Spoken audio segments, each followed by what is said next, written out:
जय माता दी। आप सभी को नवरात्रि के तीसरे दिन की हार्दिक शुभकामनाएं। आज श्री दुर्गा सप्तशती पाठ में तीसरे अध्याय का सेनापतियों सहित महिषासुर के वध का वर्णन करेंगे। महर्षि मेधा ने कहा, महिषासुर की सेना नष्ट होती देखकर उस सेना का सेनापति चिच्छुर क्रोध में भर देवी के साथ युद्ध करने के लिए आगे बढ़ा।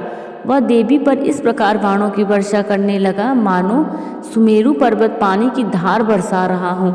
इस प्रकार देवी ने अपने बाणों से उसके बाणों को काट डाला तथा उसके घोड़े एवं सारथी को भी मार दिया। साथ ही उसके धनुष और उसकी अत्यंत ऊंची ध्वजा को भी काट कर नीचे गिरा दिया और उसका धनुष कट जाने के पश्चात उसके शरीर के अंगों को भी अपने बाणों से बांध दिया। धनुष, घोड़ों और सारथी के नष्ट हो जाने पर वह असुर ढाल और तलवार लेकर देवी की तरफ आया।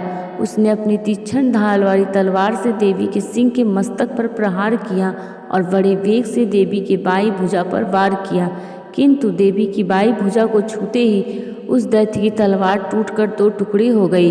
इससे दैत्य ने क्रोध में भरकर शूल हाथ में लिया और भद्रकाली देवी की ओर फेंका। देवी की ओर आता हुआ वह शूल आकाश से गिरते हुए सूर्य के समान प्रज्वलित हो उठा।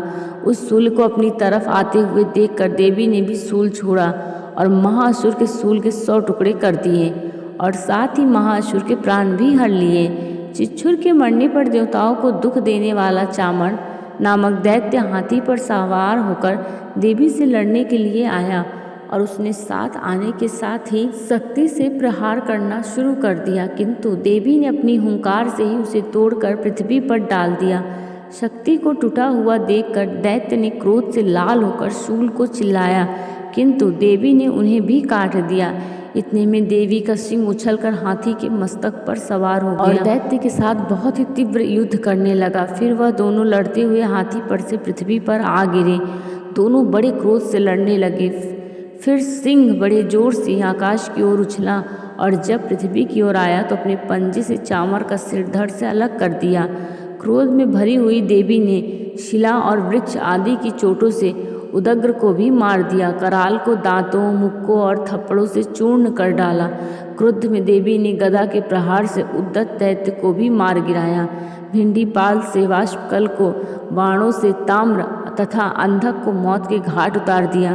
तीनों नेत्रों वाली परमेश्वरी ने त्रिशूल से उग्राशय, उग्रवीर्य, महाहनु नामक राक्षसों को भी मार गिराया।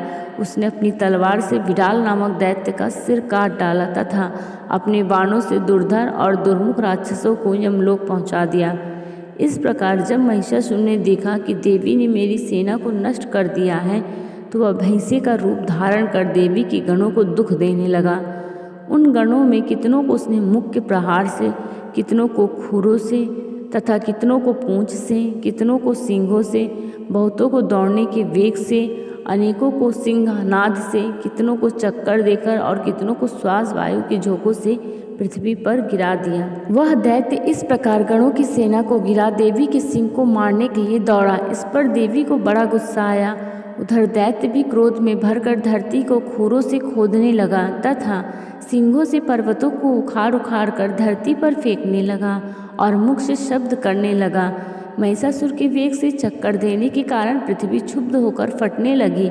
उसकी पूंछ से टकराकर समुद्र चारों ओर फैलने लगा। हिलते हुए सिंहों के आघात से मेघ खंड खंड हो गया और श्वास से आकाश में उड़ते हुए पर्वत भी फटने लगे। इस तरह क्रोध में भरे हुए राक्षस को देखकर चंडिका को भी क्रोध आ गया और वह उसके मारने के लिए क्रोध में भर गई।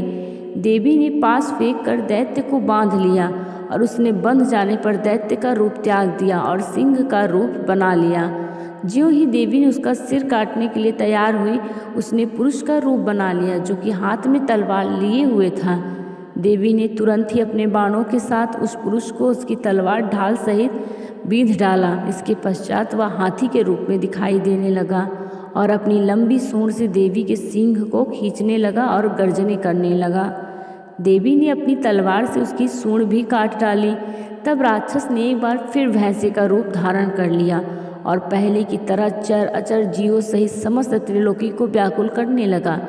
इसके पश्चात क्रोध में भरी हुई देवी बारंबार उत्तम मधु का पान करने लगी और लाल लाल नेत्र करके हंसने लगी। उधर बलवीर्य तथा मद से क्रुद्ध हुआ दैत्य भी गरजने लगा। अपने सींगों से देवी पर पर्वतों की ओर फेंकने लगा। देवी अपने बाणों से उसके फेंके हुए पर्वतों को चूर्ण करती हुई बोली, ओ मूढ़, जब तक मैं मदपान कर रही हूँ तब तक तू गर्ज ले, और इसके पश्चात मेरे हाथों तेरी मृत्यु हो जाने पर देवता गरजेंगे। महर्षि मेघा ने कहा। यूँ कहकर देवी उछलकर उस दैत्य पर जा चढ़ी। उसको अपने पैर से दबाकर शूल से उसके गले पर आघात किया। देवी के पैर से दबने पर भी दैत्य अपने दूसरे रूप से अपने मुख में बाहर होने लगा। अभी वह आधा ही बाहर निकला था कि देवी ने अपने प्रभाव से उसे रोक दिया। जब वह आधा निकला हुआ दैत्य युद्ध करने लगा तो देवी ने अपनी तलवार से उसका सिर काट डाला।